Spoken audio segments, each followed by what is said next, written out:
नमस्कार विद्यार्थियों, 10वीं क्लास के गणित की परीक्षाओं को देखते हुए मैंने एक आपके गणित की बुक से जो कुछ परीक्षा के लिए इम्पोर्टेंट सवाल हो सकते हैं, जो थोड़े से अगर बच्चे कोई वीक हैं तो उनके लिए कारगर साबित हो सकते हैं, इसलिए मैंने आपकी गणित की किताब से कुछ सवाल लिए हैं। देखते हैं कि आपके लिए फ़ायदेमंद होंगे। क्वेश्चन नंबर फर्स्ट देखिए, गुणन संक्रिय विस्तार। अगर गुणन संक्रिय विस्तार इसका विस्तार करना है तो इसके अंदर सूत्र ऊर्ध्व तिर्यक प्लस विनकुलम प्रयोग होगा, दोनों को मिला के इनका विस्तार कर सकते हैं। दूसरा देखिए, भाग सक्रिया में 3 सूत्रों पर आधारित होती है। भाग सक्रिय होती है वो 3 सूत्रों पर आधारित होती है। कौन कौन से? पहला देखिए, सूत्र निकिलम का प्रयोग होगा, सूत्र परावर्ती योजियत का प्रयोग होगा, सूत्र ऊर्ध्व तिर्यक का प्रयोग होगा। आगे देखिए, जिस भी भाजक में इकाई का अंक 9 उस प्रश्न में संशोधित भाज्य बराबर नया भाज्य प्लस पिछला भागफल अंक लिया जा सकता है। जिस भाजक में इकाई का अंक 1 हो उस प्रश्न में संशोधित भाज्य बराबर नया भाज्य माइनस, वहाँ प्लस था या माइनस, पिछला भागफल अंक लिया जाता है। नोट, दोनों प्रकार के प्रश्नों में संकेत लिखने की आवश्यकता नहीं है। आगे देखिए, इष्ट संख्या विधि। यदि संख्या x तथा a संख्या हो तो एक्स स्क्वायर बराबर एक्स प्लस ए एक्स माइनस ए कोष्टक प्लस ए का स्क्वायर सूत्र द्वारा संख्या का वर्ग ज्ञात किया जा सकता है। घनफल के लिए देखिए, संख्या प्लस कोष्टक विचलन इंटू 2/3 इंटू विचलन का होल स्क्वायर बटा ऑब्लिक विचलन का होल क्यूब। ये आपको घनफल के लिए सूत्र लगाना है। सूत्र परावर्तीय योजियत का मतलब होता है, सूत्र का अर्थ है पक्षांतरण तथा समायोजन, पक्षांतरण भी करना और समायोजन भी करना। आगे देखिए, प्रथम इसके अनुप्रयोग है, प्रथम अनुप्रयोग के अंदर देखिए, यदि x कंडीशन देखिए, यदि x प्लस ए कोष्टक x प्लस b तो बराबर है x plus c कोष्टक x plus d हो तो क्या हो जाएगा, मान कैसे रखेंगे, x बराबर d minus B upon a minus C, बीजीय सूत्र द्वारा। द्वितीय अनुप्रयोग देखिए, यदि ax प्लस बी बट्टा P C X plus D बट्टा क्यू हो तो x बराबर B P minus B Q बट्टा A Q minus C P बीजीय सूत्र होगा। इसी तरह से तृतीय अनुप्रयोग देखिए, यदि x प्लस ए कोष्टक x प्लस बी कोष्टक बराबर x प्लस सी कोष्टक x प्लस डी कोष्टक तो x बराबर c d minus a b बटा ए plus b minus c minus d, ये बीजीय सूत्र होगा। इस तरह से आगे बढ़ते हैं। अगला देखिए, अनुप्रयोग नंबर 4, यदि m अपॉन X plus A plus n upon X plus B बराबर 0 हो तो x बराबर minus M B plus N A बट्टा m प्लस n बीजीय सूत्र होगा। अब यूक्लिड ग्रीक, ये जो यूक्लिड ग्रीक गणितज्ञ थे, ग्रीक के गणितज्ञ थे, गणित के जानकार, यूक्लिड विभाजन प्रमेय का 2 धनात्मक पूर्णांक कौन कौन से, a और b के लिए a बराबर b q plus r, condition कब, जब जहाँ 0 बराबर या छोटा r लेस देन b को संतुष्ट करने वाली एक अद्वितीय पूर्णांक q एवं आर विद्यमान होती है, दोनों के अंदर क्यू भी होना और आर। यह कथन क्यू एवं आर के शून्य होने पर भी सत्य है। क्यू और आर अगर शून्य है तब सत्य हैं। यदि p धनात्मक अभाज्य संख्या है तो एक अपरिमेय संख्या होती है। अगर p एक धनात्मक अभाज्य संख्या है तो वे अपरिमेय संख्या होती हैं। किसी परिमेय संख्या p अपॉन क्यू का दशमलव प्रसार शांत होगा। q upon p upon Q का दशमलव प्रसार शांत होगा यदि हर q को 2 की घात m इंटू 5 की घात n, जहाँ m और n ऋणेतर पूर्णांक है, ऋणेतर के रूप में लिखा जा सकता है। बहुपद f कोष्टक x का मान x के जिस मान के लिए शून्य प्राप्त होता है, x का उन मानों को बहुपद f कोष्टक x के शून्यक कहते हैं। यदि ax square plus bx plus c के शून्यक अल्फा कोमा बीटा है तो कोष्टक अल्फा प्लस बीटा बराबर माइनस बी अपॉन ए होगा तथा इन अल्फा इंटू बीटा है तो बराबर सी अपॉन ए होगा। आगे देखिए, यदि किसी द्विघात बहुपद के शून्यक अल्फा दो कोमा बीटा है तो इसे निम्न प्रकार भी लिखा जा सकता है, जैसे कि कोष्टक बड़ा कोष्टक एक्स स्क्वायर माइनस छोटा कोष्टक alpha plus beta X plus alpha into beta. इस तरह से श्रीधर आचार्य द्वारा द्विघात समीकरण A X square plus B X plus C बराबर 0, इनकी ए बराबर नहीं है 0 के मूल निम्न द्विघात सूत्र द्वारा दिए जाते हैं। तो श्रीधर आचार्य सूत्र इम्पोर्टेंट है आपके परीक्षा की दृष्टि से लड़कों। तो x बराबर minus B plus minus under root B का square minus 4ac upon 2a, जहाँ B square minus 4ac greater than 0। द्विघात समीकरण A X square B X plus C बराबर 0, ए बराबर नहीं है 0 के मूलों की प्रकृति विकतीकरण कोष्टक बी स्क्वायर माइनस 4ac के मान में निम्न प्रकार करती हैं। यदि b square minus 4ac greater than 0 तब मूल वास्तविक एवं भिन्न होंगे, इनकी जो कंडीशन बनती है वो। यदि बी स्क्वायर माइनस 4ac बराबर 0 तब मूल वास्तविक और समान होंगे, और यदि b square minus 4ac less than 0 तब मूल काल्पनिक होंगे। इस तरह से रेखा युग्म के अंदर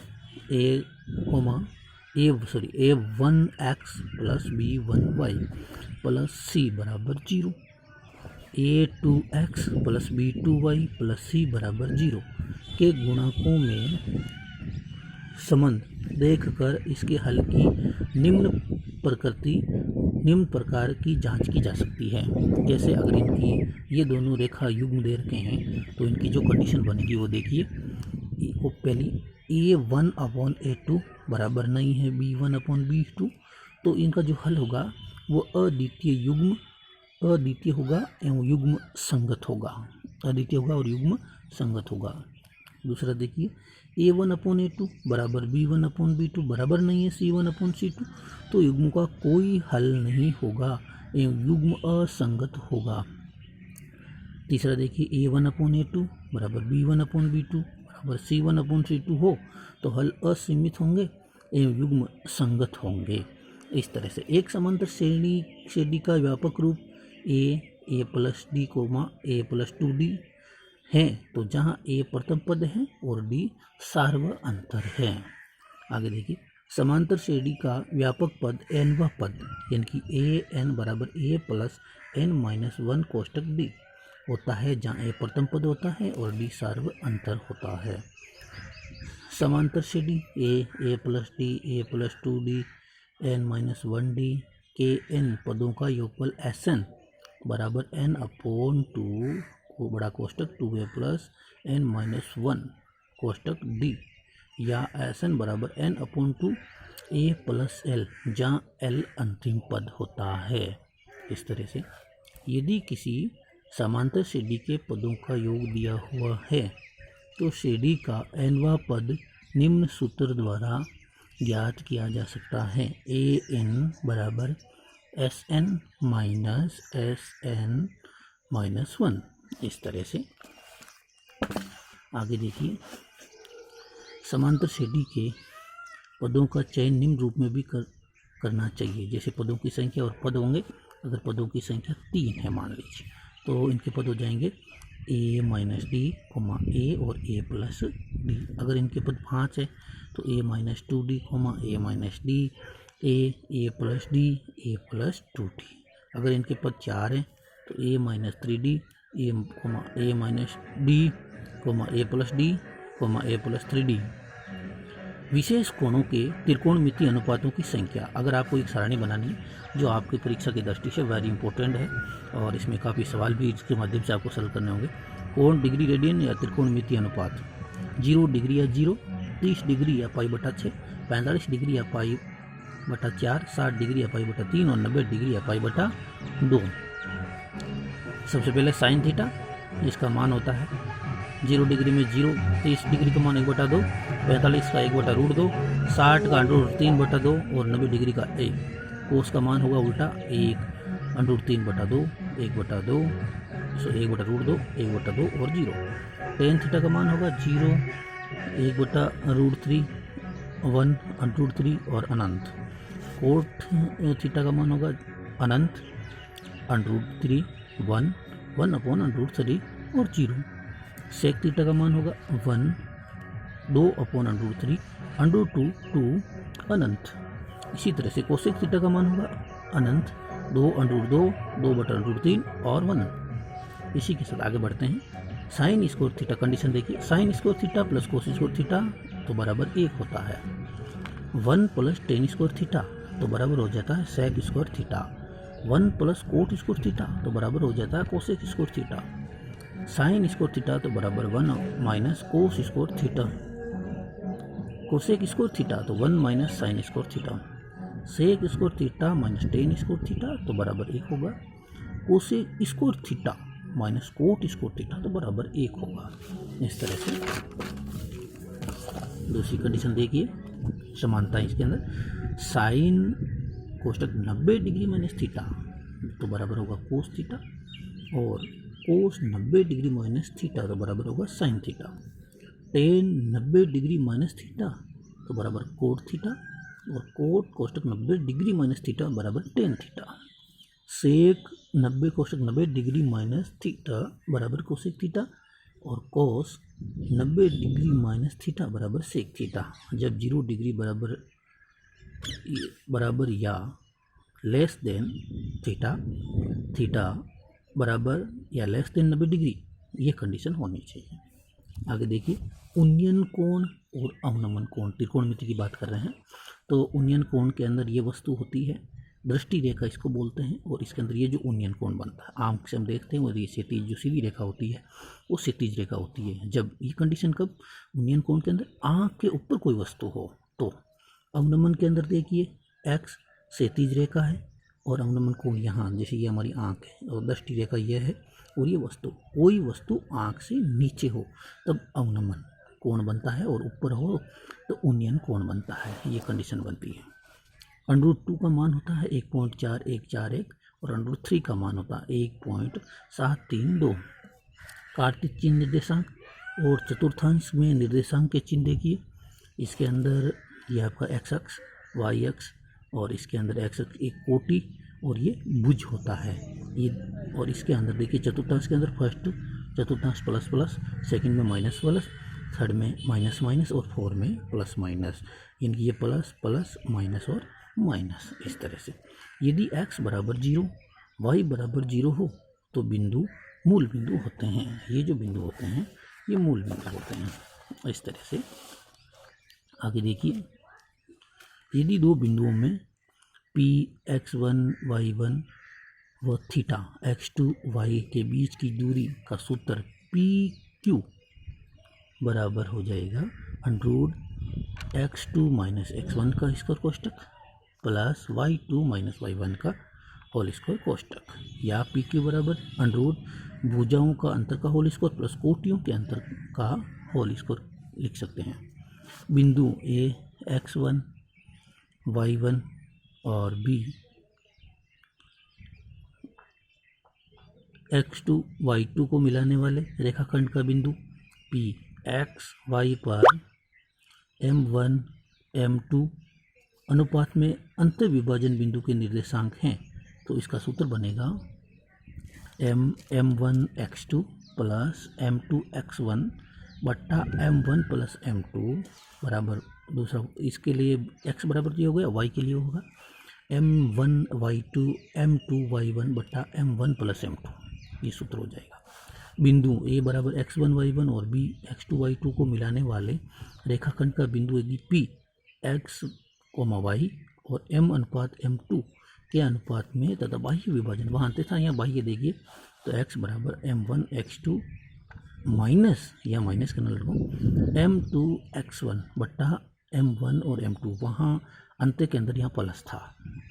y बराबर m1 y2 minus m2 y1 बट्टा m1 माइनस m2।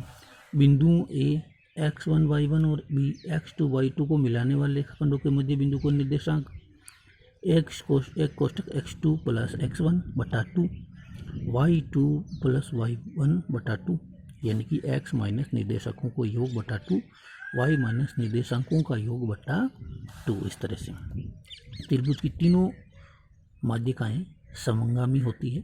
संगमन बिंदु त्रिभुज की माध्यिकाओं का 2:1 के अनुपात में विभाजन करता है। संगमन बिंदु का त्रिभुज का केंद्र कहते हैं। संगमन बिंदु को त्रिभुज का केंद्र कहते हैं। आगे देखिए, थेल्स प्रमेय, जिसको आधारभूत आनुपातिक प्रमेय भी कहते हैं। यदि किसी त्रिभुज की एक भुजा के समांतर अन्य दो भुजाओं को काटते हुए कोई रेखा खींची जाए तो वे त्रिभुज की अन्य दो भुजाओं को समान अनुपात में विभाजित करती हैं। अधिक कोण त्रिभुज के लिए ABC में अगर कोण B अधिक कोण हो और AD लंब BC हो तो कंडीशन होगी AC स्क्वायर बराबर AB square plus BC square plus 2BC into BD होता है। और त्रिभुज ABC न्यून कोण त्रिभुज हो तो AD लंब BC होगा और AC स्क्वायर बराबर AB square plus BC square minus 2BC into BD होता है। एक वर्त की बराबर जीवाएं केंद्र पर बराबर कोण अंतरित करती है। यदि किसी चाप द्वारा केंद्र पर अंतरित कोण उसके द्वारा वर्त के शेष भाग के किसी बिंदु पर अंतरित कोण का दुगुना होता है। एक वर्तखंड में बने कोण बराबर होते हैं। अधिवर्त का कोण समकोण होता है। यदि किसी चतुर्भुज के समूह कोणों के किसी एक युग्म का कोण 180 हो तो चतुर्भुज चक्रीय होता है। एक बिंदु से किसी वृत्त पर खींची जा सकने वाली स्पर्शरेखाएं या स्पर्शरेखाएं जो इनको स्पर्श करती हैं बाह्य बिंदु से खींची जा सकती हैं। समबाहु त्रिभुज के अंतर्गत वृत्त एवं परिगत वृत्त की रचना एक ही बिंदु के केंद्र मानकर की जा सकती है। एक ही बिंदु को केंद्र मानकर त्रिभुज के परिकेंद्र त्रिभुज की अंदर स्थित होता है, परिकेंद्र अंदर होता है, तब वह न्यून कोण त्रिभुज होता है। अगर वो अंदर होता है तो उस समय वो न्यून कोण त्रिभुज होता है। इस तरह से वर्त की परिधि 2πr, 2 बराबर πr बराबर एंड πd, r त्रिज्या और d इनका व्यास है। वर्त का क्षेत्रफल πr स्क्वायर होता है। दो सकेंद्रीय वर्तों का परिबद्ध क्षेत्र का क्षेत्रफल ज्ञात करना तो पाई बराबर r1 का स्क्वायर माइनस r2 का स्क्वायर, जहाँ r1 ग्रेटर देन r2। त्रिज्या खंड का क्षेत्रफल a बराबर πr स्क्वायर थीटा बटा 360 डिग्री होता है। त्रिज्या खंड के चाप की लंबाई l बराबर 2πr बटा 360 होता है। a बराबर 1/2 LR त्रिज्या खंड का क्षेत्रफल। वर्तखंड का क्षेत्रफल πr स्क्वायर थीटा बटा 360 माइनस